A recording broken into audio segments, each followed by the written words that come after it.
Hello hi అండి. మనం ప్రస్తుతానికి యాదాద్రి భువనగిరి జిల్లా ఒలిగొండ మండలంలో బీజేపీ ముఖ్య నేతలు మనతో ఉన్నారు.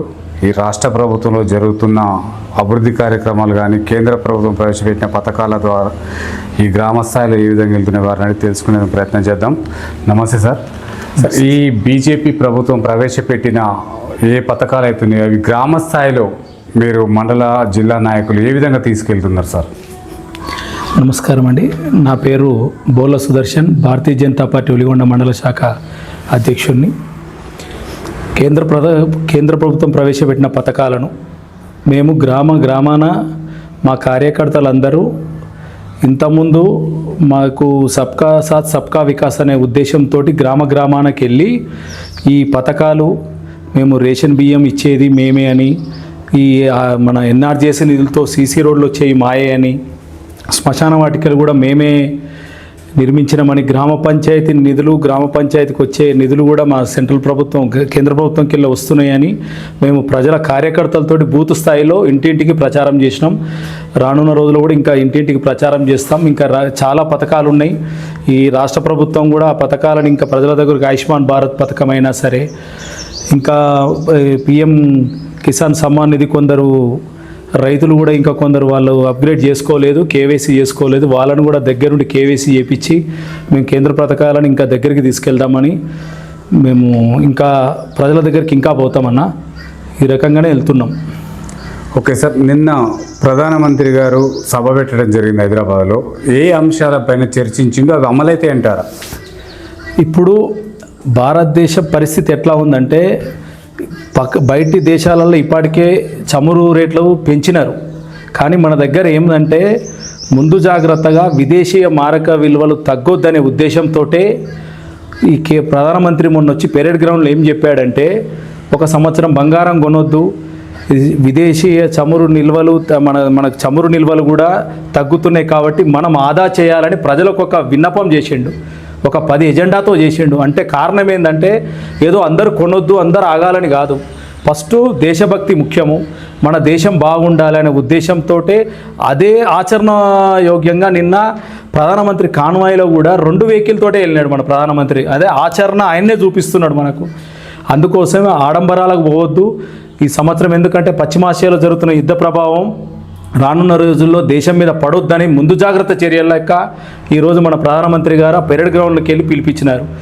దానిని ప్రతిపక్షాలన్నీ వేరే వాళ్ళకు అందిన కాడికి ఏదో మాట్లాడుతున్నారు. కానీ మనం బాగుండాలి, దేశం బాగుండాలి అనే సిద్ధాంతంతో మొదట ఆయన్నే ఆచరించడం మొదలుపెట్టినాడు. ఈరోజు ప్రధానమంత్రి గారు 2 వాళ్ళ క్యాబినెట్ మినిస్టర్లైనా వాళ్ళందరైనా వాళ్ళ కాన్వాయ్ని మొత్తం తగ్గించుకొని ఆయన చెప్పిన ఆచరణ ఫస్ట్ మా ప్రధానమంత్రి మోదీ కాడికెళ్ళి స్టార్ట్ అయింది.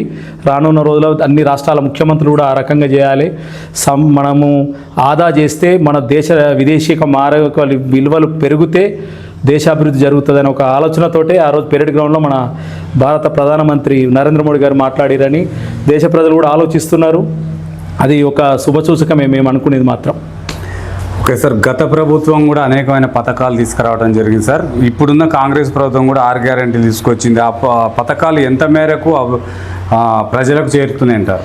సార్, ఇప్పుడు మనం ఏమనుకుంటున్నాము, బీఆర్ఎస్ ప్రభుత్వం 10 ఏళ్ళు పరిపాలించింది, దాన్ని వద్దనుకునే కాంగ్రెస్ ప్రభుత్వానికి ఇచ్చారు. కానీ కాంగ్రెస్ ప్రభుత్వం అంటేనే మోసం, ద్రోహం, ద్వేషం, ఇవి 3 రకాలు దీనివి. ఎందుకంటే ఇచ్చిన హామీలు 6 గ్యారెంటీలను ఇచ్చి ప్రజలను మభ్యపెట్టి అధికారం ఎక్కిన తర్వాత ఇంతవరకు 6 గ్యారెంటీలలో 2,500 మహిళలకు ఇవ్వలేదు, తులం బంగారం ఇవ్వలేదు, చదువుకున్న అమ్మాయిలకు స్కూటీలు ఇస్తాడు, స్కూటీలు ఇవ్వలేదు, నిరుద్యోగ భృతి అన్నాడు. మొన్న ఈ మధ్య కాలంలో కూడా లక్షలాది మంది అప్లికేషన్లు పెట్టుకున్నారు నిరుద్యోగ భృతి కానీ నిరుద్యోగులు. దానితోటి మీ సేవ సెంటర్లు అవే బతికినాయి కానీ నిరుద్యోగుడు ఆ జిరాక్స్ సెంటర్లకైనా పైసలే అయినాయి. ఆయన పోయి అప్లై చేసుకుంటేందుకు తప్పించి ఇంతవరకు దాని గురించి ఏదీ లేదు. ఈ 6 గ్యారెంటీలు ఫెయిల్ చేసినారు. ఒక మహిళకు కూడా జరగలేదు, నిరుద్యోగులకు జరగలేదు. నిరుద్యోగుల క్యాలెండర్ ఏది, నిరుద్యోగ క్యాలెండర్ వేస్తా అన్నాడు సంవత్సరానికి, ఇంతవరకు ఆ క్యాలెండర్ లేదు, ఆ ఉద్యోగాలు లేవు. ఈ కాంగ్రెస్ ప్రభుత్వం 6 గ్యారెంటీల ఫెయిల్. కాంగ్రెస్ ప్రభుత్వం 420 గ్యారెంటీలు ఇచ్చింది. 420 వాళ్ళ పేరుకు దాని తగ్గట్టే ఉంది కాంగ్రెస్ ప్రభుత్వము. ఇది కాంగ్రెస్ ప్రభుత్వం పూర్తిగా ఫెయిల్ అయిపోయింది. సార్ నిన్న జరిగిన 5 రాష్ట్రాల ఎన్నికల్లో 3 రాష్ట్రాల్లో మీరు విజయం సాధించారు, ఇంకా 2 రాష్ట్రాల్లో రాలేకపోయారు. కారణాలు ఏంటంటారు సార్? మాకు భారతదేశంలో మేము పుదుచ్చేరి రాష్ట్రంలో మేము అధికారంలో ఉన్నాం, ఎన్డీఏ ప్రభుత్వం. అస్సాంలో అధికారం ఉన్నాం, ఆ 2 నిలబెట్టుకున్నాం. ఇప్పుడు 3వది పశ్చిమ బెంగాల్ నిలబెట్టుకున్నాం. మా కాడ ఒక 57 ఏళ్ళకి వెళ్ళి కూడా పశ్చిమ బెంగాల్ అధికారం రాలే. దాని మీద మా అధినాయకత్వం మొత్తం ఫోకస్ చేసి పశ్చిమ బెంగాల్ను మేము చేజిక్కించుకున్నాము. రానున్న రోజులలో కేరళలో కూడా మాకు 0 ఉండే 3 వచ్చినాయి. ఇదే పశ్చిమ బెంగాల్ కూడా ఫస్ట్ 3 వచ్చినాయి, తర్వాత 72 పోయినాం, తర్వాత అధికారం చేజిక్కించుకున్నాం. కేరళలో కూడా ఇప్పుడు 3 వచ్చినాయి, తర్వాత రానున్న రోజులు అధికారం చేసుకుంటాం. కానీ తమిళనాడులో ఆ ద్రవిడ సిద్ధాంతాన్ని కూడా ప్రజలు పక్కకు పెట్టినారు. ఇప్పుడు అవి టీవీకే విజయ్ గారికి ఇచ్చినారు. రానున్న రోజుల్లో కూడా మమ్మల్ని కూడా ఆదరిస్తారు తమిళనాడు ప్రజలు. అయినా కూడా మేము కొట్లాడతాం దాని గురించి. రానున్న రోజులలో ఈ 2 రాష్ట్రాలు కూడా అధికారం చేజిక్కించుకుంటామని మేము కోరుకుంటున్నాం. సార్ మొన్న జరిగిన ఎంపీ ఎన్నికల్లో ఇక్కడ బూర నరసయ్య గౌడ్ ఓడిపోవడానికి గల ప్రధాన కారణాలు ఏంటి సార్? బూర నరసయ్య గౌడ్ గారు ఓడిపోవడానికి కారణం ఏంటంటే, ఇక్కడ మాకు జరిగినది ఏంటంటే దాదాపు అన్ని ఊర్లలో చాలా పాజిటివ్ వచ్చింది. కానీ ఇక్కడ అధికార పార్టీ వాళ్ళు ఈ కతిమ కాన్స్టిట్యున్సీలో ఉన్న ఎమ్మెల్యే వాళ్ళు వాళ్ళ బలంతో ఆ ఓటర్లకు అంతో ఇంతో తాయిలాలు ఇచ్చి అప్పటిదాకా రిజల్ట్ మేము ముందున్నాం అనుకున్నాము. ఆ తాయిలాలతోటి ప్రజలు మమ్మలను ఇక్కడ 7 మొత్తం ఎమ్మెల్యేలు వాళ్ళే ఉన్నారు. వాళ్ళకి అధికార బలం ఎక్కువైపోయింది. అక్కడ మేము ఊర్లలోకి సరిగ్గా వెళ్ళలేకపోయినాం. కొన్ని కాన్స్టిట్యున్సీలలో స్పెషల్లీ తుంగతుర్తి, నకరేకల్, మునుగోడు అందులోకి బలంగా వెళ్ళలేకపోయినాం. అక్కడ మైనస్ అయింది మాకు. కానీ రానున్న రోజుల్లో దాన్ని మొత్తం నివృత్తి చేసుకుంటాం. తర్వాత రానున్న రోజుల్లో ఎంపీ సీటు భువనగిరి మేమే కొడతామని మాకు నమ్మకం వచ్చింది మొన్న ఎలక్షన్ తోటి. సార్ తెలంగాణ రాష్ట్రంలో మీరు ఎందుకు అధికారంలోకి రాలేకపోతున్నారు? ఎమ్మెల్యే ఎన్నికలలో కానీ, సర్పంచ్లలో కానీ, ఎంపీటీసీలలో కానీ. మాకు అందరికంటే ముందు భారతీయ జనతా పార్టీ ఏర్పడినప్పుడు 1984లో 2 ఎంపీ సీట్లు ఉండే. అందులో మన తెలంగాణకి వెళ్ళి ఒక ఎంపీ సీటు, అది హన్మకొండ జగ్గారెడ్డి గారని గెలిచినారు. కానీ అప్పటికెళ్ళి మాకు బలం ఉంది. కానీ మా పరిస్థితి ఏంటంటే మేము వస్తున్నప్పుడల్లా ఒక ప్రాంతీయ పార్టీ ఉద్భవిస్తుంది. ఆ ప్రాంతీయ పార్టీ ఉద్భవించినప్పుడల్లా మేము కొంచెం బ్యాక్ అయిపోయినాం. కానీ రానున్న రోజులలో ఇప్పుడు బూత్ స్థాయిలో ఒకప్పుడు మా దగ్గర మా ఒలిగొండ మండలమే చూస్తున్నాం, 65 బూతులు ఉన్నాయి మాకు. 65 బూతులలో మేము ఒక 35 బూతులలో కమిటీలు వేసేవాళ్ళం. అంటే కతిమ బూతులు మేము ఫిలప్ చేసుకోలేని పరిస్థితిలో ఉండే ఆ కాలం. కానీ ఇప్పుడున్న కాలంలో 65 బూతుల కమిటీలు వేసినాము. 65 బూతులలో ఇప్పుడు బూతుకు 20 మంది కార్యకర్తలు దాదాపు ఆ ఊర్లలో అయినారు. రానున్న రోజుల్లో అధికారం చేజిక్కించుకుంటాం. బూత్ స్థాయి బలంగా ఉండాలని ఒక కాన్సెప్ట్ తోటి ఇప్పుడు పోతున్నాము. అదే విధంగా మాకు ఇంతకుముందు ఎంపీలు కూడా ఎక్కువ ఏం లేరు. మొన్నటిసారి ప్రజలు 8 మందిని ఆదరించినారు కాంగ్రెస్తో సమానంగా. కానీ రానున్న రోజులలో ఖచ్చితంగా 8 మంది ఎమ్మెల్యే ఉన్నారు. ఇప్పుడు పశ్చిమ బెంగాల్ 3 ఎమ్మెల్యేలు ఉంటే అధికారం చేజిక్కించుకున్నాం. ఇప్పుడు 8 మంది ఉన్నారు. మేము ఖచ్చితంగా 80 సీట్లు కొడతాం నెక్స్ట్ టైం. ఖచ్చితంగా భారతీయ జనతా పార్టీ ప్రభుత్వం క్షేత్రస్థాయిలో అప్పుడు పట్టణాలలో ఉన్న పార్టీ అన్నారు, ఇప్పుడు గ్రామ స్థాయికి వెళ్ళినాము. ఇదే మా ఒలిగొండలో కూడా మాకు 5 వార్డులు ఉండే, ఈరోజు 32 వార్డులు అయినాము, 5 ఉప సర్పంచులు అయినాము మండలంలో. రానున్న రోజుల్లో ఇంకా బలపడతాము. ఈ రానున్న స్పష్టంగా నెక్స్ట్ భారతీయ జనతా పార్టీ తెలంగాణలో ప్రభుత్వం ఏర్పాటు చేస్తుంది. సార్ మొన్న జరిగిన మహిళా బిల్లు బీజేపీ పార్టీ మహిళలకు అన్యాయం చేసిందని చెప్పేసి ఇక్కడున్న అధికార పక్షం కానీ ఇక్కడున్న ప్రతిపక్షం అంటున్నారు సార్, దానికి మీరు ఏం చెప్తారు? మహిళా బిల్లుకు చిత్తశుద్ధి అనేది వాళ్ళకు కాంగ్రెస్ ప్రభుత్వానికి లేదు. రాజ్యసభలో బిల్లు పెట్టారు వాళ్ళు ఫస్ట్, దాన్ని కేంద్ర ప్రభుత్వం యూపీఏ ప్రభుత్వం ఉన్నప్పుడు వాళ్ళు లోక్సభకు తీసుకురాలేదు. నరేంద్ర మోడీ గారు మహిళా బిల్లు మహిళలకు కావాలని ఇప్పుడున్న బేటీ బచావో బేటీ పడావో మరియు రాష్ట్రాలలో మహిళలకు అధిక ప్రాధాన్యత ఇస్తుంది కేంద్ర ప్రభుత్వం. ఖచ్చితంగా గ్రామ పంచాయతీలలో 50% మహిళలకు ఉందని చెప్పుకుంటున్నారు. అది కానీ చట్టసభలలో ఉండాలని మొన్న బిల్లు ప్రవేశపెడితే కుటుంబ పార్టీ వ్యవస్థనే, వేరే పార్టీలు కాదండి. చూడండి, పశ్చిమ బెంగాల్ మమతా బెనర్జీ, డిఎంకే తమిళనాడు కుటుంబ పార్టీ, మన రేవంత్ రెడ్డి అంటే ఇక కుటుంబ బానిస సోనియా గాంధీ, వాళ్ళు వ్యతిరేకించినారు. వీళ్ళు వ్యతిరేకించి డీలిమిటేషన్కు ముడిపెట్టిరని దీన్ని మహిళా బిల్లును వీళ్ళు వ్యతిరేకించారు. కానీ నరేంద్ర మోడీ గారి ప్రభుత్వం ఖచ్చితంగా డీలిమిటేషన్ కావాలి, మహిళా బిల్లు కావాలని ఒక చిత్తశుద్ధితోటి ఈ బిల్లు ప్రవేశపెడితే ముఖ్యంగా అడ్డుకున్న పార్టీలు కుటుంబ పార్టీలే. ఎస్పీ ఉన్నాడు సమాజ్వాదీ అయితే వాళ్ళ భార్య ఎంపీ కావచ్చు, తమిళనాడు డిఎంకే మన స్టాలిన్ వాళ్ళ చెల్లె కలిమోని ఎంపీ కావచ్చు, సోనియా గాంధీ ఎంపీ కావచ్చు, వాళ్ళ బిడ్డే ప్రియాంక గాంధీ ఎంపీ కావచ్చు. కానీ వేరే సామాన్య కుటుంబంలో ఉన్న వాళ్ళు, బీసీ ఎస్సీ ఎస్టీ కుటుంబాలలో ఉన్న మహిళలు ముందుకు రావద్దనే ఒక ఎజెండా మాత్రం స్పష్టంగా ఈ ప్రతిపక్ష పార్టీలకు, ఈ కుటుంబ పార్టీలకే ఉంది. కానీ రానున్న రోజులలో ఖచ్చితంగా ఈ మహిళా బిల్లు కేంద్ర ప్రభుత్వం నరేంద్ర మోడీ గారి ఆధ్వర్యంలో బిల్లు పెడతాం. ఈ బిల్లు పాస్ అవుతుంది, ఈ డీలిమిటేషన్ కూడా జరుగుతుంది. సార్, రాష్ట్రంలో మొన్నటి వరకు రైతులు యూరియా కొరత ఏర్పడి చాలా అవస్థలు పడ్డారు సార్. ఇప్పుడు ఐకేపీ సెంటర్లలో ధాన్యం దిగుమతి కాక చాలా ఇబ్బందులు పడుతున్నారు సార్. దానిపైన మీరు ఏం చెప్తారు మీ బీజేపీ పార్టీ తరఫున? మేము కేంద్ర ప్రభుత్వము రాష్ట్ర ప్రభుత్వానికి దళారీ వ్యవస్థ చేయమంటుంది. మేము కేంద్ర ప్రభుత్వం ఏం చేస్తుంది, ఇదే రేవంత్ రెడ్డి గారు బీఆర్ఎస్ ప్రభుత్వంలో జరిగినప్పుడు మీకు దళారీ వ్యవస్థ చేసే చేతనైతే లేదా అన్న వ్యక్తి, అదే వ్యక్తి ఈరోజు ఆయన ప్రభుత్వంలో వడ్లు కేంద్ర ప్రభుత్వం కొంటుందని ప్రతి ఒక్కరికి తెలుసు. ఒక బస్తా కాడికెళ్ళి, సుతిల్ కాడికెళ్ళి వాళ్ళు కొలిచే వాటర్ అయినా షెడ్ అయినా ఏదైనా కేంద్ర ప్రభుత్వం ప్రొవైడ్ చేస్తుంది. మీరు ఓన్లీ దళారీ వ్యవస్థ చేసి మీ కమిషన్ తీసుకోవాలి. ఇప్పుడే ఇక్కడ మన ఒలిగొండ మండలంలో రైతులకు ఈ కేంద్ర ప్రభుత్వం ఖచ్చితంగా అన్ని లబ్ధి చెందే ఉద్దేశంతో ప్రతిదీ ప్రతి ఒడ్ల గింజ కొనేది కేంద్ర ప్రభుత్వం. వీళ్ళు ఏం చెప్పుకుంటారు, మేము కొంటున్నామంటారు. కానీ ఆడికి పోయిన తర్వాత కల్లాలలో పోతే మేము చూస్తున్నాం కదా, ఈరోజు కూడా ఒక కల్లాల పోయినాం. పరిస్థితి ఏంటంటే 42 కిలోలు జోకుతున్నారు వడ్లు. రైతు పరిస్థితి చూడండి, 42 కిలోలు జోకుతున్నారు. జోకిన తర్వాత మిల్లర్ దగ్గర పోతే ఆయన కిలో కట్ చేస్తున్నాడు. మళ్ళీ అమాలి 39 రూపాయలు రైతు దగ్గర తీసుకుంటున్నారు, అది కూడా కేంద్ర ప్రభుత్వమే ఇస్తుంది. ఆ 39 రూపాయలు తీసుకుంటున్నారు. సుతులు పైసల కాడికి వీళ్ళే తీసుకుంటున్నారు. మళ్ళీ నీళ్ళు కూడా పెట్టడం లేదు. ఆడ ఉన్న డేరాలేసి రైతులకు నీడ కూడా ఇవ్వలేరు. దానికి మొత్తం కేంద్ర ప్రభుత్వం పైసలు పంపించినప్పుడు పెడుతందుకు మీకు ఏమవుతుంది? వీళ్ళు మిల్లర్లతో కుమ్మక్కై, అధికారులు ఇక్కడున్న స్థానిక ఎమ్మెల్యే అయినా వీళ్ళంతా మిల్లర్లతో కుమ్మక్కై ఈ రైతులను నానా గోస పెడుతున్నారు. ఈ ప్రభుత్వం, కేంద్ర ప్రభుత్వం క్లారిటీగా ఉంది. ప్రతి గింజ కేంద్ర ప్రభుత్వమే కొంటుంది. వాళ్లకు కేంద్ర ప్రభుత్వం నిధులు ఇస్తుంది. వీళ్ళు కమిషన్ చేయాల్సిన దళారీ వ్యవస్థ కూడా చక్కగా చేయలేని ప్రభుత్వం ఇది. చేతగాని రేవంత్ రెడ్డి ప్రభుత్వం అని మేము అంటున్నాం. ఓకే సార్, ఇప్పుడు చౌటుప్పల్ మండలి కూడా మీ జిల్లాలో ఉంది సార్. అక్కడ కెమికల్ ఫ్యాక్టరీల ద్వారా రైతులు చాలా ఇబ్బందులు పడుతున్నారు. అక్కడున్న వాటర్ కూడా మొత్తం కలర్స్ వస్తున్నాయి. అక్కడున్న ప్రజలకు కూడా చర్మ రోగాలు వస్తున్నాయి సార్. దానిపైన ఆ నిర్మూలన కోసం మీ బీజేపీ పార్టీ ఏం నిర్ణయం తీసుకోబోతుంది సార్? మేము కూడా దాని మీద ఒక జిల్లా స్థాయిలో మా జిల్లా అధ్యక్షులు గారు మొన్న మీటింగ్ పెట్టి మండలాధ్యక్షులు అందరినీ పిలిపించి దాని మీద ఆ పొల్యూషన్ కంట్రోల్ బోర్డుకు ఒకసారి పోయి దాని మీద ఫిర్యాదు చేయడం కూడా జరిగింది. మళ్ళీ ఇప్పుడున్న కంపెనీలు కూడా పాదయాత్ర చేసి ఆ కంపెనీల గురించి ఏం సంగతి, అక్కడున్న సమస్య, భూగర్భ జలాల సమస్య ఏంది అనేది ఈ త్వరలో కార్యాచరణ రూపొందించి దాని మీద ఒక ఎజెండా నిర్ణయం చేసి దాని మీద ముందుకు పోతామన్న.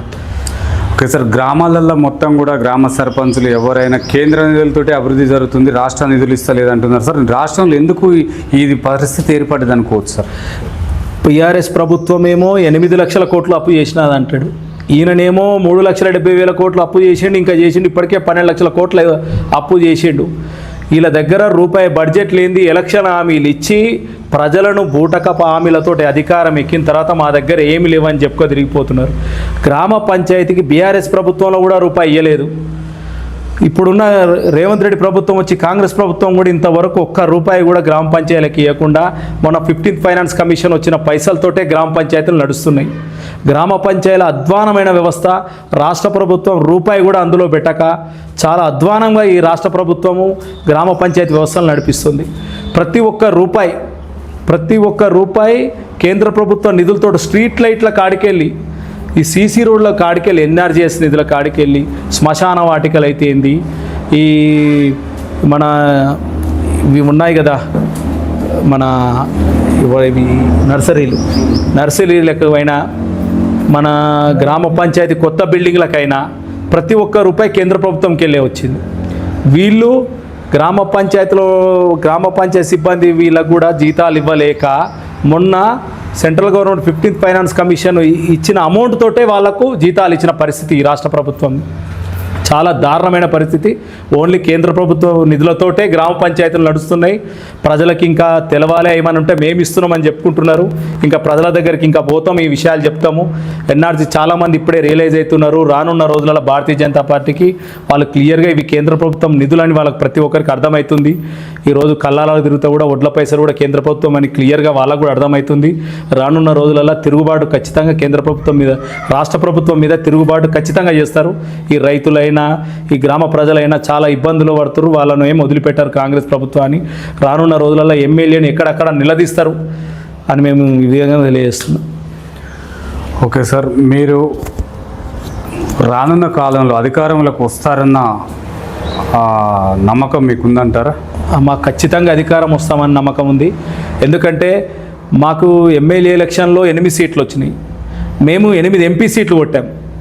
కానీ ఈ రోజులలో మాకు సర్పంచ్ ఎలక్షన్లలో కూడా మాకు సీట్లు పెరిగినాయి. మేము ఇంతకుముందు మాకు ఎక్కడ 10 లేవు బీజేపీకి. కానీ ఇప్పుడు బీజేపీని ప్రజలందరూ ఆదరిస్తున్నారు.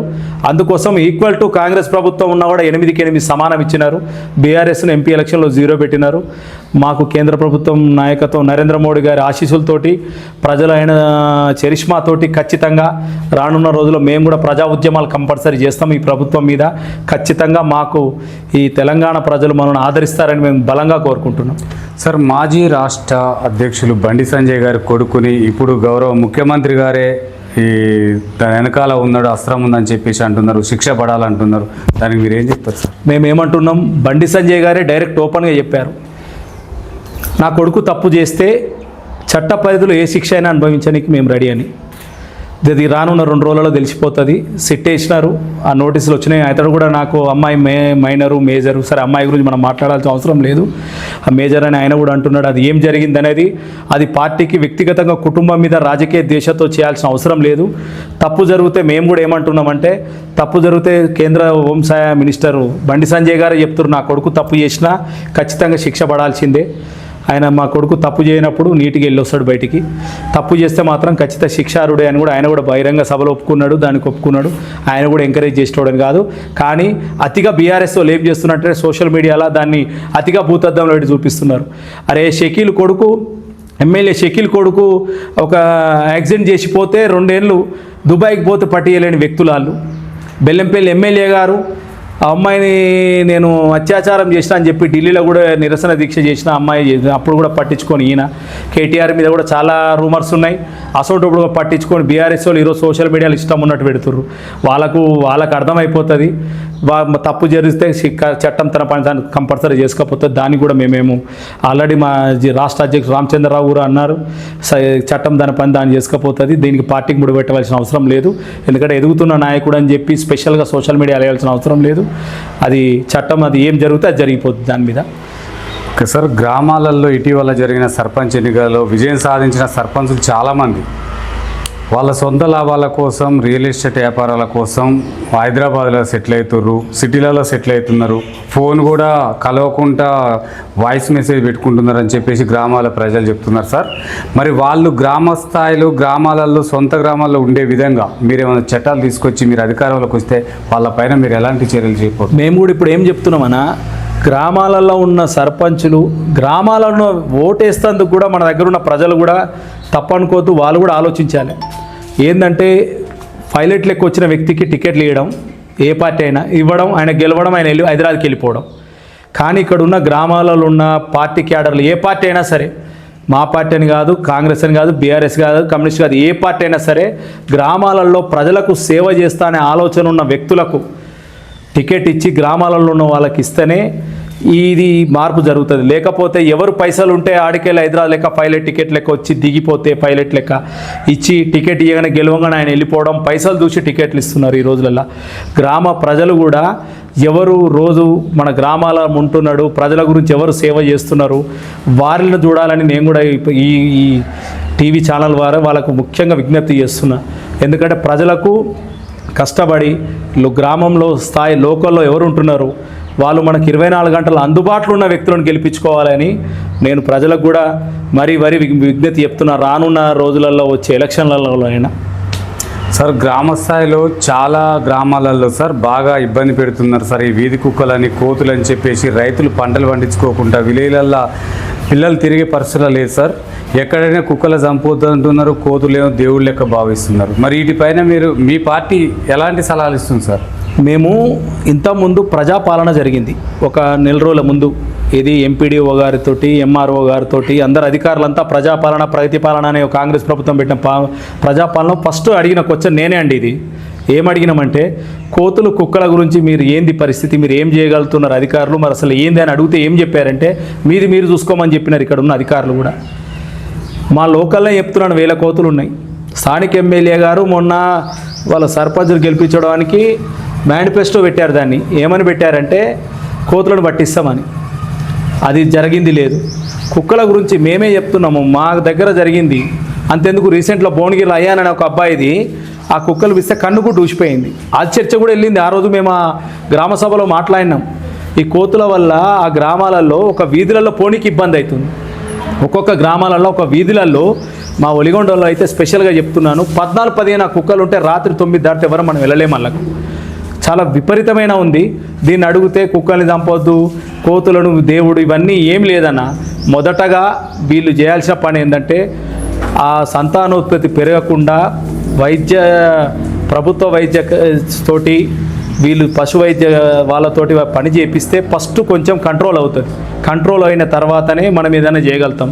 ఇక్కడున్న పరిస్థితి కుక్కలు గరిచి పోతే కూడా హాస్పిటళ్ళలో మనకు ఇంజక్షన్ లేవు. ఒలిగొండ హాస్పిటల్లో పోయి అడిగితే కుక్క గడిస్తే రేబీస్ ఇంజక్షన్ లేవు. చాలా పరిస్థితి దారుణంగా ఉంది మండలంలో. మండల స్థాయిలో కుక్కలు కోతులతో చాలా ఇబ్బంది పడుతున్నారు. దీన్ని కూడా కార్యాచరణ తీసుకోమని ఎంఆర్ఓ గారిని, ఎంపీడీఓ గారిని, ప్రజాపాలన దానిలో గట్టిగా అడిగినాము. దాన్ని ఇంతవరకు ఇంకా చెల్లడం లేదు. దాని మీద రానున్న రోజుల్లో కార్యాచరణ తీసుకుంటామన్నా మేము. ఓకే సార్, ఉపాధి హామీ కూలీలు చాలా ఇబ్బంది పడుతున్నారు సార్. వాళ్ళకి ఫింగర్ ప్రింట్స్ పడట్లేదు, ఐజు సిస్టంలో చూపించట్లేదు అని చెప్పేసి అంటున్నారు. ఏమన్నంటే కేంద్రం కాడ మా తప్పు లేదు, సిస్టమ్ తప్పు, కేంద్రం తప్పు అంటున్నారు సార్. మరి ఆ కూలీలకు మీరు ఏం చెప్తారు మీ పార్టీ తరఫున? ఇప్పుడు అన్ని పథకాలు అన్నీ ఎలిజిబుల్ నడుస్తున్నాయి. ఈ జూన్ 1కి వెళ్ళి కొత్త సిస్టమ్ వస్తున్నది. వీప్జీ రామ్జీ అది కొత్త పథకం వస్తుంది. దాంతో అందరికీ ఓకే చేస్తామని కూడా నిన్న కేంద్ర ప్రభుత్వం మొన్ననే ప్రెస్ మీట్లో కూడా క్లియర్గా చెప్పినారు. అవి ఖచ్చితంగా వస్తాయి. మళ్ళీ 100 రోజులని ఇప్పుడు కమ్యూనిస్టులు ఈరోజు ఏదో మీటింగ్ పెడుతున్నారు. ఏది ఉపాధి హామీ కానీ ఉపాధి హామీ కార్మికులు వాళ్ళని అందరినీ వీళ్ళు మభ్యపెట్టడం తప్పించి 100 రోజుల నుంచి 125 రోజులు పెంచినారు. 25 రోజులు పెంచినారు. ఇంతకుముందు 114 ఉన్న 300 రూపాయలు చేసింది కూడా కేంద్ర ప్రభుత్వమే.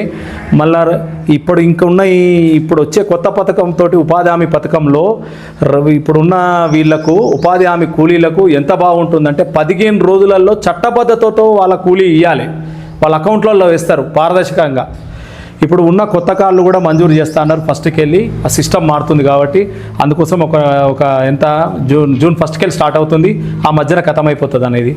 ఏమైనా ఉంటే ప్రాబ్లం ఉన్నా కూడా మా దృష్టికి తీసుకొస్తే మేము దాన్ని ఖచ్చితంగా పోస్ట్ ఆఫీసులో అయినా దేంట్లో అయినా వాటిని మేము క్లియర్ చేసే బాధ్యత కూడా మేము తీసుకుంటాం. ఓకే సార్, ఉపాధి హామీ పని ఏదైతే ఉందో దాన్ని కేంద్రానికి అంటే వ్యవసాయానికి అనుసంధానం చేస్తే బాగుంటుందని చెప్పేసి కూలీలు అంటున్నారు సార్. ఇది సాధ్యమైతే అంటారు? ఇప్పుడు గ్రామ పంచాయతీ వ్యవస్థకు కూడా ఇందులో ఇప్పుడు వచ్చిన జూన్ 1కు ఇప్పుడు వచ్చే కొత్త బిల్లు కూడా గ్రామ పంచాయతీకి అటాచ్మెంట్ చేయాలని ఒక ఉద్దేశం పెట్టినారు. దానితోటే మీరు అన్నట్టు కూడా వ్యవసాయ కూలి దానికి కూడా ఒక ఆలోచన ఇస్తారేమో చూద్దాం. అది చూస్తే వ్యవసాయానికి రావడం కూడా మంచిగా ఉంటుందని. ఎందుకంటే ఈ రోజులలో ఆ టైంలో కూడా వాళ్ళకు కూడా కూలీలకు కూడా పని ఉంటుంది, వ్యవసాయానికి కూడా బాగుంటుంది. దీని గురించి కూడా ఆలోచిస్తారేమో చూడాలి. సార్ మండల స్థాయి జిల్లా స్థాయిలో మీ బీజేపీ పార్టీ బలపడడం కోసం మీ బలోపేతం ఏ విధంగా ఉండబోతుంది సార్? మేము బీజేపీ పార్టీ బలపడతాను. గ్రామాన బూత్ స్థాయిలో ఏ సమస్యలున్నా గ్రామ పంచాయతీ సమస్యల కాడికెళ్ళి ఇప్పుడు ఉన్న రైతుల సమస్యల కాడికెళ్ళి ప్రతి ఒక్కరి సమస్యల మీద బలంగా వీధి పోరాటాలు చేద్దామని ఫిక్స్ అయిపోయినాం, డిసైడ్ అయిపోయినాం. రానున్న రోజులలో ఖచ్చితంగా వీధి పోరాటాలైనా చేస్తాం. ఇప్పుడు ఇచ్చిన హామీలు నిర్వహించకపోతే ఏ గ్రామ పంచాయతీ సర్పంచ్ అయినా సరే, వేరే ఏ పార్టీ సర్పంచ్లైనా సరే మీరు ఇచ్చిన హామీలు గ్రామాలలో ఖచ్చితంగా ఇంప్లిమెంటేషన్ చేయాలి. ఆ హామీలు మీరు నెరవేర్చకపోతే గ్రామ సర్పంచ్లను కూడా నిలదీస్తాం. గ్రామాన నిలదీస్తాం. అదే స్థానిక ఎమ్మెల్యే గారిని కూడా ఆయన ఇచ్చిన హామీలు నెరవేర్చకపోతే మేము గ్రామాన అడ్డుకుంటాం. కంపల్సరీ అభివృద్ధి జరగాలనే ఒక ఉద్దేశంతో ఇన్ని రోజులు ఈ టైం వెయిట్ చేసినాం. మీకు ఇచ్చిన టైం కూడా అయిపోయింది. ఈ రోజుకెళ్ళి ప్రతి ఊర్లో ప్రతి గ్రామంలో మీరు ఇచ్చిన హామీలు నెరవేర్చకపోతే అడుగున అడ్డంకి తగులుతామని మేము హెచ్చరిస్తున్నాం.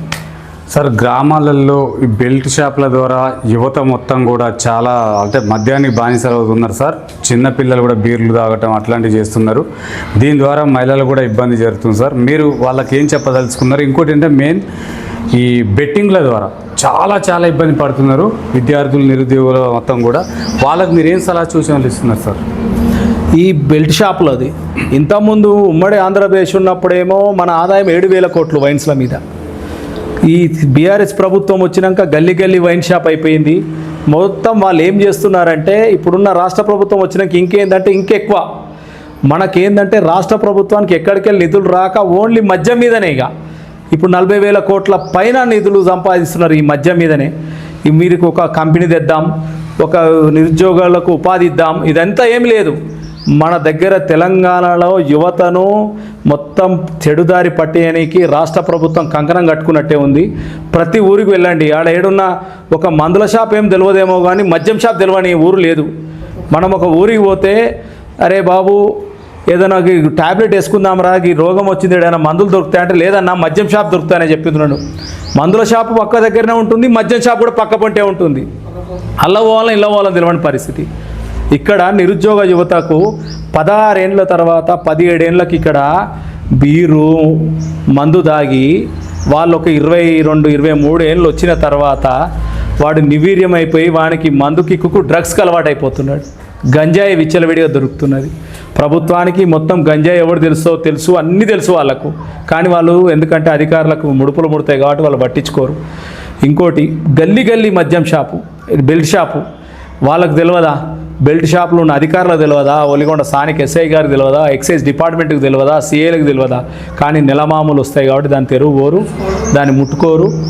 ఒక్కరి విచ్చలవిడిగా ఈ మద్యం షాపులు మేము కూడా ఏమంటున్నామంటే రానున్న రోజులల్లో ఈ మద్యం షాపులను మహిళా మోర్చా తోటి మద్యం షాపులు గ్రామాలలో ఉండకుండా దీని మీద మేము కూడా నిరసన స్టార్ట్ చేస్తాం. ఎందుకంటే అధికార పార్టీ ఎట్లా తయారైందంటే మద్యంతో దానికి 10 రూపాయలు పెంచి మద్యంతో బిల్లులు సంపాదించాలి. ఏదైనా అభివృద్ధికి ఏదైనా పని కావాలంటే మద్యం బిల్లులు పెంచాలి, మద్యం దాగిపియాలి ప్రజలకు. మళ్ళీ ప్రజల ఆరోగ్యాలు ఖరాబు. ఈ మద్యంతో మొత్తం 40,000 కోట్ల పైన ఆదాయం సంపాదించి వేరే డెవలప్మెంట్ కంపెనీలు లేవు, ఒక గ్లోబల్ కంపెనీలు లేకుండా మొత్తం నిర్వీర్యమైపోయి తెలంగాణ యువత ఇప్పుడు ఇక్కడ ఉన్న తెలంగాణలో వలస వస్తున్నారు. బయట రాష్ట్రాలను గొప్పగా చెప్పుకుంటారు కానీ తెలంగాణ యువత నిర్వీర్యం అయిపోయిన తర్వాత వలసలు వస్తున్నారు. బీహార్ వాళ్ళు గట్టనీకి, ఛత్తీస్గఢ్ వాళ్ళు, ఒరిస్సా వాళ్ళు ఇక్కడ పనిచేయనీకి వస్తున్నారు. అంటే మన యువతను మనకు ఉపాధి మన యువత కోల్పోతుంది. కానీ వాళ్ళు వచ్చి ఏదో వలసలు వస్తున్న రాష్ట్రం మనం డెవలప్ అయిన రాష్ట్రం కాదు ఇది. ఏమవుతుందంటే ఈ మద్యానికి అలవాటు అయిపోయి పనిచేసే పరిస్థితి లేదు యువత. దీని మీద ఇంకా మళ్ళీ బెట్టింగ్ ఎట్లా జరుగుతుందంటే ఈ బెట్టింగ్ మాత్రం యువతకు ఒకటే చెప్తున్నాం మేము, ఖచ్చితంగా ఈ బెట్టింగ్ అన్నీ మర్చిపోవాలి మనం. ఎందుకంటే ఈ బెట్టింగ్ వల్ల చాలామంది ప్రాణాలు కోల్పోతున్నారు యువత. ఈ ఐపీఎల్ బెట్టింగ్ అని ఇవన్నీ క్రికెట్ బెట్టింగ్లు, ఈ కొన్ని బెట్టింగ్ల వల్ల చాలా యువత బాగా ఖరాబ్ అవుతున్నారు. వాళ్ళు ప్రాణాల మీదకి తెస్తున్నారు. తెలియకుండా యాప్లలో కొన్ని లక్షల రూపాయలు ఓడగొట్టుకొని ఆత్మహత్యలు కూడా చేసుకుర్రు. ఇప్పుడైనా యువత మీకు ఒకటే ఆలోచన చేయండి. మేము ఏం చెప్తున్నామంటే ఈ బెట్టింగ్ల తెరువు పోకుండా, కుటుంబాలను ఆగం చేయకుండా, తల్లిదండ్రులను గోసపెట్టకండి. మీరు మాత్రం చాలా బాగుండాలి. డ్రగ్స్కు గంజాయికి అలవాటు పడొద్దు. ఎక్కడేమన్నా ఉంటే కూడా మా అందరి దృష్టికి తీసుకొస్తే మేము దాని మీద ఇంకా అధికారుల దృష్టికి తీసుకెళ్తాం. దాని మీద చర్యలు తీసుకోవడానికి చాలా కష్టపడతాం. మీరు మాత్రం ఈ బెట్టింగ్లన్నీ వదులుకోవాలి. అందుకోసం ఒలిగొండ ప్రజలకు మేము చాలా మన ఒలిగొండ మండల ప్రజలకు అలాగే యాదాద్రి భువనగిరి జిల్లా యువతకు రాష్ట్ర వ్యాప్తంగా అయినా అందరికీ బెట్టింగ్ మొత్తం మర్చిపోవాలి. మీరు చాలా అభివృద్ధి పథంలో ఉండాలంటే బెట్టింగ్ను, గంజాయి, డ్రగ్స్, ఈ మద్యానికి దూరంగా ఉండాలని మేము అన్న ఈ టీవీ ఛానల్ వల్ల ప్రజలకు, యువతకు కూడా మేము వాళ్ళకి అప్పీల్ చేసుకుంటున్నాం. సార్, వంశపరంగా వస్తున్న రాజకీయాలపైన అభిప్రాయం ఏంటి? వంశపారపర్యం అదే అన్న, అందుకోసమే కదా వంశపారపర్యంగా రాజకీయాల గురించనే మహిళా బిల్లు ఆపింది కాంగ్రెస్ వాళ్ళు. ఎందుకు ఆపిరు? కాంగ్రెస్ వాళ్ళైనా కుటుంబ పార్టీలైనా వంశపారంపర్యంగా రావాల్సిన హక్కు గురించేనే. ఈ మహిళా బిల్లు కూడా ఒక సాక్ష్యం. మీరు అందరం మొన్న చూసిందే పార్లమెంట్లో. వాళ్ళు అపోజ్ చేసిన పార్టీలు కూడా ఏం చూసినా మీరు చూసారు. ఓన్లీ ప్రాంతీయ పార్టీలు, కుటుంబ పార్టీ వ్యవస్థ వాళ్ళు తప్పించి వేరే పార్టీలు అందరూ సపోర్ట్ చేశారు. భారతీయ జనతా పార్టీ కుటుంబ వ్యవస్థతో ఎవరికి లే ఇంతవరకు మా దాంట్లో. నరేంద్ర మోడీ గారు ఉన్నారు ప్రధానమంత్రి, ఆయన కుటుంబ సభ్యులు ఎవరన్నా పదవులలో ఉన్నారా? లేరు. అది ఒక్కసారి ఆలోచించాలి. భారతీయ జనతా పార్టీ కుటుంబ పార్టీ వ్యవస్థ కాదు, ఇది కార్యకర్తల పార్టీ వ్యవస్థ. భారతీయ జనతా పార్టీ క్లియర్ కట్గా ఎట్లా ఉందంటే, ప్రజలు మా దగ్గర ఎవరు కష్టపడితే అదెందుకు. మా భారతీయ జనతా పార్టీ జాతీయ అధ్యక్షుడు నితిన్ నవీన్ గారు 45 ఏళ్ళు, ఆయనకి ఏ కుటుంబ వ్యవస్థతో రాలే. నితిన్ గడ్కరీ తర్వాత, నితిన్ గడ్కరీ కొడుకు కాదు ఆయన, కానీ ఎక్కడో బీహార్ రాష్ట్రంకి వెళ్ళి తీసుకొచ్చి పెట్టినారు 45 ఏళ్ళ యువకుడిని. ఇప్పుడున్న రాష్ట్రాలలో ఉన్న సువేంద్ర అధికారికి 55 ఏళ్ళు. ఇక్కడ ఉన్న వాళ్ళందరూ కొత్త వాళ్ళు, పార్టీలో బేస్తో వచ్చినాడు, కుటుంబ నేపథ్యంతో వచ్చిన వ్యక్తులు ఎవరు లేరు భారతీయ జనతా పార్టీలో. కానీ కేంద్ర ఇప్పుడున్న ప్రాంతీయ పార్టీలు, డిఎంకే స్టాలిన్ పోతే ఉదయనిధి స్టాలిన్ ప్రతిపక్ష నాయకుడు ఇప్పుడు ఎక్కడ తమిళనాడులో. ఎందుకంటే ఇక వేరే లీడర్లు లేరు, కానీ వాళ్ళు ఎదగనియరు వాళ్ళు. అంతెందుకు పశ్చిమ బెంగాల్లో మమతా బెనర్జీ ఉన్నప్పుడు అభిషేక్ బెనర్జీ చేసిండు వాళ్ళ మేనల్లుడని. ఆయన ఇప్పుడు మమతా బెనర్జీ లేకపోతే ఆయన చేస్తాడు, కానీ ఇంకోరికి అవకాశం రాదు. అదే భారతీయ జనతా పార్టీలో ప్రతి ఒక్క కార్యకర్తకు అవకాశం వస్తుంది. ఇది దేశభక్తి ఉన్న భారతీయ జనతా పార్టీ. ఇక్కడ కుటుంబ పార్టీ వ్యవస్థ లేదు మా భారతీయ జనతా పార్టీలో. ప్రతి ఒక్క పార్టీలో కుటుంబ పార్టీ వ్యవస్థ ఉంది. అంతెందుకు సోనియా గాంధీది తీసుకోండి, రాహుల్ గాంధీ వయనాడులో పోటీ చేసి 2 దిక్కుల పోటీ చేసినందుకు ఆయన ఒక వయనాడు వదిలిపెట్టుకున్నందుకు వేరే వాళ్ళకి ఇవ్వచ్చుగా టికెట్, మళ్ళీ లేదు, వాళ్ళ సొంతం చెల్లెకే సోనియా గాంధీకి ఇచ్చి నిలబెట్టి గెలిపించుకోరు, కానీ వేరే మహిళలకి ఇవ్వలేదు, ఇంకా వేరే కార్యకర్తకి ఇవ్వలే. వాళ్ళ కుటుంబాల లబ్ధియే మొత్తం వాళ్ళు లేకపోతే రాజకీయం ఉండదనే ఒక ఆలోచన తప్పించి వాళ్ళ దొంగతనాలకు వాళ్ళు దోపిడీ చేస్తేందుకే వాళ్ళ కుటుంబ పాలన వాళ్ళ పార్టీలే. భారతీయ జనతా పార్టీ ఒకటే కుటుంబ పార్టీ వ్యవస్థ కాదు, కార్యకర్తల పార్టీ వ్యవస్థ. సార్, కేంద్ర రాష్ట్ర ప్రభుత్వాలు ప్రవేశపెడుతున్న ఉచితాలపైన మీ అభిప్రాయం ఏంటి సార్? కేంద్ర రాష్ట్ర ప్రభుత్వం సంక్షేమ పథకాలు ఇప్పుడు ఏమవుతుంది, వద్దు అంటే సంక్షేమ పథకాలు వద్దంటున్నారా అని కోర్టు పోతున్న దాఖలాలు ఉంటున్నాయి. ఉచిత పథకాలు అంటే మేము కూడా ఏమంటున్నాము, ప్రజలకు అవసరమయ్యే పథకాలు ఏమంటున్నాం. ఉచితమైన పథకాలంటే ఇప్పుడు అధిక ఆదాయం ఉన్న ప్రభుత్వాలు ఇచ్చిన ఇబ్బంది లేదు, పథకాలు ఇస్తే అవి సంక్షేమ పథకాల కింద అంటారు. ఉచితం అనొద్దు మనం ఇప్పుడు దాన్ని, సంక్షేమం. లేకపోతే ఉచితాలు అంటున్నారని ప్రజలను వాళ్ళు ఇంకా ప్రజలు ఏం చేస్తారు, కేంద్ర ప్రభుత్వం ఎవరన్నా అన్నారనుకోండి ఉచిత పథకాలు అని, ఎంబడే వీడున్న స్థానిక పార్టీ ఎమ్మెల్యేలు వాళ్ళంతా చూసినావా మేము ఇచ్చే పథకాలను వాళ్ళు వద్దంటున్నారని ఒక ప్రజలను మభ్యపెట్టడమే. కానీ వీళ్ళు ఇచ్చే ఉచిత హామీలు ఇంతవరకు ఏ ప్రభుత్వంలో వీళ్ళు క్లియర్గా ప్రజలకు అందుబాటులోకి వచ్చినాయో తెలుస్తలేవా మనకందరూ? మీరు అందరూ చూస్తూనే ఉన్నారు కదా, రాష్ట్ర ప్రభుత్వాలు ఏ ప్రభుత్వమైనా ఉచిత పథకాలు ఇచ్చిన, ఏ ప్రభుత్వమైనా ఆ పథకాలు ఇంతవరకు ఏ ప్రభుత్వం, ఇప్పుడు కాంగ్రెస్ ప్రభుత్వం ఇచ్చిన ఏ పథకాలు సాల్వ్ కాలే. కావాలంటే మీరు చూడండి, మన రాష్ట్రం చూడండి, హిమాచల్ ప్రదేశ్ చూడండి, కర్ణాటకలో చూడండి. ఇంత ఎందుకు, నిన్న టీవీకే విజయ్ గారు తమిళనాడు ప్రమాణ స్వీకారం చేసిండు, రాత్రి ప్రెస్ మీట్ పెట్టి 8 లక్షల కోట్ల అప్పులు ఉన్నాయి, ఇప్పుడు మేము ఇచ్చిన పథకాలు జర ఆలోచించి టైం పడుతుంది అన్నాడు. అంటే అధికారం వచ్చేంత వరకే ఈ ఉచిత పథకాల మధ్య తప్పించి తర్వాత పథకాలు ఖచ్చితంగా జరగవు. సంక్షేమం గురించి అని అంటున్నారు, కానీ చాలా ముందు ఆలోచించి ఈ పథకాలు పెడితే బాగుంటుందని మేము ఆలోచిస్తున్నాం. సార్, రాష్ట్రంలో చూసుకుంటే బీజేపీ పార్టీలో ఐకమత్యం లేదు, ఒకరంటే ఒకరికి పడదు అని చెప్పేసి అట్లా ఉండటం వల్లనే రాష్ట్రంలో బీజేపీ అధికారంలోకి రాలేకపోతుంది అంటున్నారు. నిజమంటారా ఇది? ఎన్నికల ముందే నాయకులు వస్తారు, బీజేపీ నాయకులు, ఎన్నికలు అయిపోతే ఎవరు పట్టించుకోరు అన్న. ఇందులో ఒకటి నిజం ఏంటంటే, ఎలక్షన్ ముందు నాయకులు వస్తారు అనేదాన్ని, పైలట్ నాయకులు వస్తారు అనేది మేము కూడా అగ్రిస్తున్నాం. దానికి ఓపెన్గా మేము కూడా చెప్తున్నాం. ఈసారి మేము కూడా ఏమంటున్నాం అంటే, స్వచ్ఛందంగా పార్టీకి పనిచేసే కార్యకర్తలకు ఇవ్వాలి టికెట్లు ఎవరమైనా సరే. మేము ఎందుకంటే పార్టీకి ఈ 5 ఏళ్ళు కాదు 10 ఏళ్ళు 20 ఏళ్ళకి వెళ్ళి సర్వీస్ చేస్తున్న వ్యక్తులు ఉన్నారు. పార్టీ నిబద్ధతతో పనిచేసిన వ్యక్తులకు టికెట్లు ఇస్తే మేము కూడా ముందు పడతాం. ఎందుకంటే ఈ పైలట్ టికెట్లు ఇవ్వడం వల్ల ఆయనకు పార్టీ సిద్ధాంతం తెలియని వ్యక్తులకు కూడా మాకు కూడా ఇబ్బంది ఉంది. కానీ ఐకమత్యం లేదనేది తప్పు. ఎందుకంటే భారతీయ జనతా పార్టీ కార్యకర్త అంటేనే క్రమశిక్షణ. మాకు అందరికి ఐకమత్యం ఉంటుంది. మా దగ్గర కూడా చూడండి, మా అంతర్గతంగా ఏముండదు, అందరం కలిసి ఏ ప్రోగ్రామ్ అయినా ఏదైనా అందరం కలిసి చేస్తాం. జిల్లా స్థాయిలో రాష్ట్ర స్థాయిలో ఏదైనా ఐకమత్యంగానే ఉన్నాం. కానీ మాకేంటంటే ప్రతిపక్షాలు ఎక్కువ ఏం చేస్తున్నాయంటే ఈ మధ్యన ఐకమత్యంగా లేదు, ఎట్లొస్తారు అని అంటారు. కానీ మేమైతే బలంగా ఐకమత్యంగానే ఉన్నాం. ఒకప్పుడు లేని బూత్ స్థాయిలో కూడా ఈరోజు మేము కమిటీలు వేసుకున్నాం రాష్ట్ర వ్యాప్తంగా. ఈరోజు ఇక మళ్ళీ 100 రోజుల ప్రణాళిక అని ఒక సిద్ధం చేస్తున్నాం. గ్రామాలలో మేమంతా ఐక్యమత్యనే ఉన్నాం. మేము ప్రభుత్వం అధికారం రావడానికి ఇంకా బలంగా పనిచేస్తాం. ఈ 2.5 ఏళ్ళు మీరు చూస్తుంటారు. మీకు కూడా మేము తర్వాత అధికారం వచ్చినా కూడా మళ్ళీ మేమంతా కూర్చొని మీకు మేము ఇస్తాం మీకు. ఓకే సార్, ఇటీవల కల్వకుంట్ల కవిత బీఆర్ఎస్ పార్టీని నిర్వహించడం జరిగింది సార్. ఆ పార్టీ ద్వారా బీజేపీ పార్టీకి ఏమన్నా ఇబ్బందులు జరిగే అవకాశాలు? అరే ఇప్పుడు ఏమైందనా, ఇప్పుడు వైఎస్ఆర్సీపీ షర్మిల పెట్టింది. జగనన్న వదిన బాణం ఎవరు గుచ్చుకుందానా? జగన్కే గుచ్చుకుంది, మాకైతే గుచ్చుకోదుగా. ఇప్పుడు ఈ వదిలిన బాణం అన్న కేటీఆర్ గుచ్చుకుంటుందేమో, మాకైతే గుచ్చుకోదు. ఎందుకంటే మా కార్యకర్తలు అంత ఈజీగా పార్టీ మారిపోయే వ్యక్తులు కాదు. మీరు అన్నట్టు వచ్చే పైలట్ వచ్చేటోళ్ళు వచ్చి పోతారేమో, అలా లాభానికి ఇవాళ వచ్చి జైన్ అయితే రేపు తెల్లారి మారిన వాళ్ళు ఉన్నారు కొన్నసారి.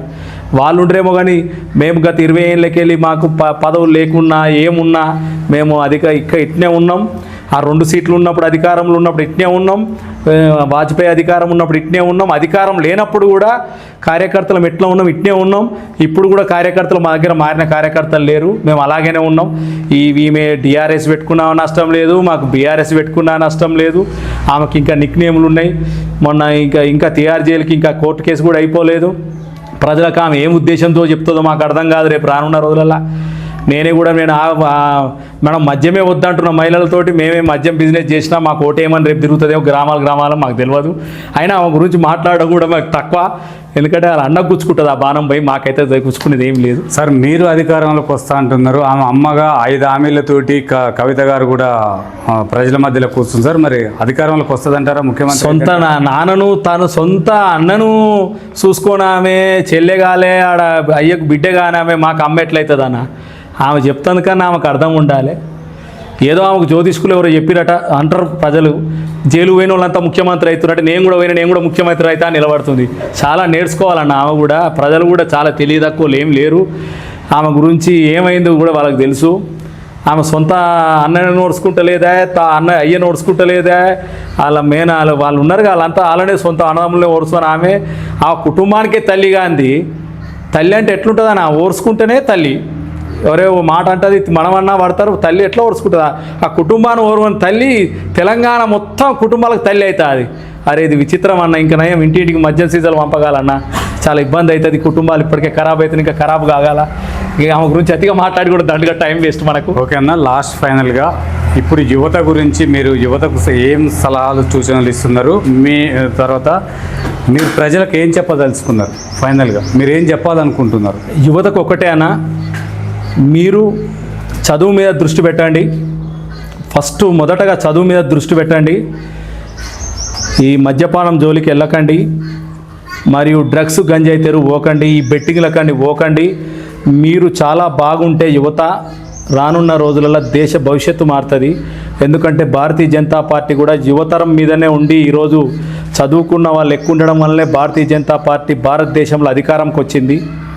మీరు దేశభక్తి, మీరు కుటుంబానికి మీరు చాలా అవసరం. ఈ ర్యాష్ డ్రైవింగ్ మర్చిపోండి. ఇవన్నీ మీరు ఖచ్చితంగా యువత ఆదర్శంగా ఉండాలి. మాకు గ్రామాలలో కూడా ఎవరన్నా అన్యాయం అవినీతి చేస్తే ఎదిరించండి, పోరాడండి.